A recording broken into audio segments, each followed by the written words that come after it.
আপোনালোকক ইয়াৰ সিদ্ধান্তৰ বিষয়ে মই অৱগত কৰিম। আজি দিনটোত ছাত্ৰ ছাত্ৰীসকলৰ কল্যাণৰ কাৰণে আমি আৰু দুখন মিটিং কৰিছিলোঁ। আমি প্ৰত্যেক বছৰে আনন্দৰাম বৰুৱা বঁটা দিওঁ উচ্চ মাধ্যমিক পৰীক্ষাত ভাল ৰিজাল্ট কৰা ষ্টুডেণ্টসকলক, আৰু হায়াৰ ছেকেণ্ডাৰী ছোৱালীসকলক ফাৰ্ষ্ট ডিভিজন পালে আৰু ষ্টাৰ পালে ল'ৰাসকলক আমি স্কুটি দিওঁ। এই দুইখন আঁচনিৰ সুবিধা আমি যাতে 30 নৱেম্বৰৰ আগতে ছাত্ৰ ছাত্ৰীসকলক দিব পাৰোঁ, তাৰ বাবে আজি আমি আৰু দুখন মিটিং কৰিছিলোঁ।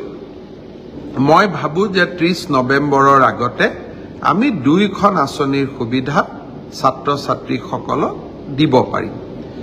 বহু সময়ত কিছুমান বাতৰি কাকত আদিয়ে প্ৰচাৰ কৰে যে চৰকাৰে নামভৰ্তি কৰি চৰকাৰে টকা সংগ্ৰহ কৰে, চৰকাৰৰ ৰাজহলৈকে টকা আনে।